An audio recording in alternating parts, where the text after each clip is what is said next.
अस्सलाम वालेकुम वरहमतुल्लाहि वबरकातुहू। आज के इस सबक में हम सूरत सजदा में कुछ ऐसे मुश्किल तरीन अल्फाज हैं जिनको हम आसान तजवीद के साथ पढ़ना सीखेंगे।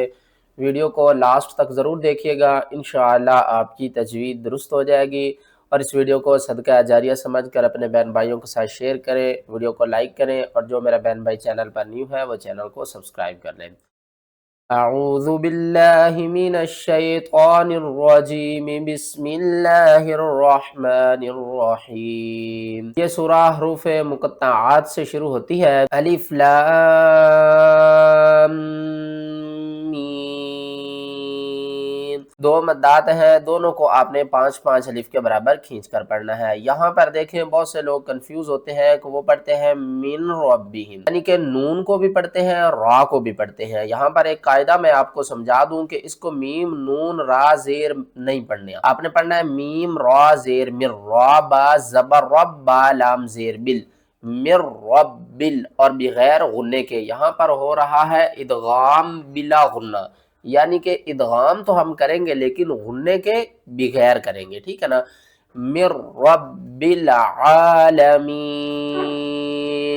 आगे आ जाए 1 2 3। यहाँ पर देखिए 3 तशदीद इकट्ठी आ रही हैं। इन 3 तशदीद को इकट्ठा किस तरह पढ़ना है?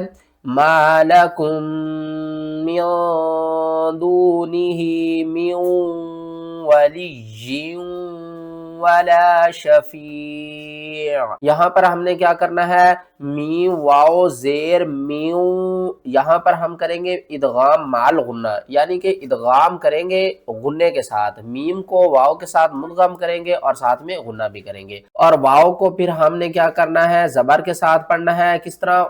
मीम वाओ जेर मीम वाओ जबर वा मीम वा, लाम या जेर ली या वाओ दो जेर जीं वाली जीं, वाओ जबर वा लाम अलिफ जबर लाम, वाली जीं वाला शफी। लास्ट में आपने आइन की आवाज को वाज़े करके पढ़ना है। किस तरह? फा या जेर फी आइन दो जेर इन, शफीइन, और वक्फ की सूरत में आइन और या ये दोनों साकिन हो जाएंगे, तो हमने इन दोनों को इकट्ठा करके पढ़ना है। किस तरह? शफी शफी। जब आपने इदगाम करना है ना, तो इदगाम में हमने तशदीद के ऊपर सख्ती नहीं करनी, ठीक है ना। इदगाम माल गुन्ना में यहाँ पर हमने क्या ना, म्यू होंठों को गोल किया है और आगे वलिज या के ऊपर सख्ती की है, ठीक है ना।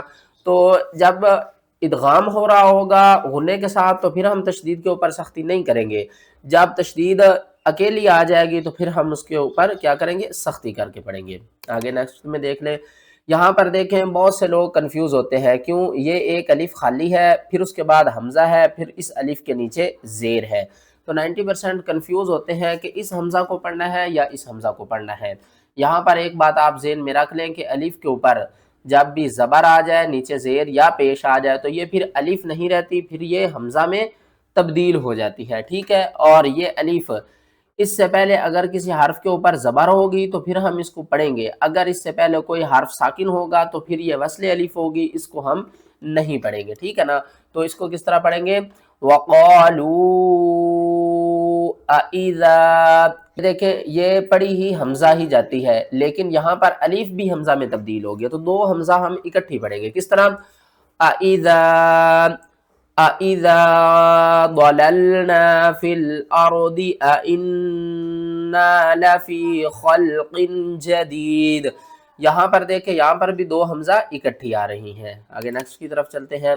यहाँ पर देखें ये एक निशान आ रहा है इस तरह का और ये इस तरह का आ रहा है, तो इस निशान का मतलब है वक्फे गुफरान। क्या है? वक्फे गुफरान। जब भी आप इस तरह का निशान देखें कुरान पाक में, तो वहां पर आप स्टॉप करें, स्टॉप करके तिलावत को रोक ले और उसके बाद अपनी मगफिरत के लिए दुआ करें।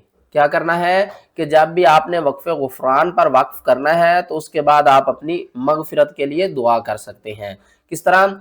अफमन कान मुमिना कमन कान फासिक़ा وقف کیا، وقف غفران کریں، اپنی مغفرت کے لیے دعا کریں اور پھر آگے تلاوت کو کنٹینیو کریں۔ لا یستوون، یہاں پر ہم نے کیا کرنا ہے کہ ہا کو چھوڑ دینا ہے۔ فی مریۃ من لقائہ، حروف یرملون میں سے اگر لام اور را آ جائے نون ساکن یا تنوین کے بعد تو اس وقت ہم نے کیا کرنا ہوتا ہے، ادغام بلا غنہ، یعنی ان دو حروفوں کے اوپر آپ نے غنہ نہیں کرنا، باقی 4 حروفوں کے اوپر غنہ کرنا ہے۔ حروف یرملون کتنے ہیں؟ 6، یا، را، میم، لام، واو، نون۔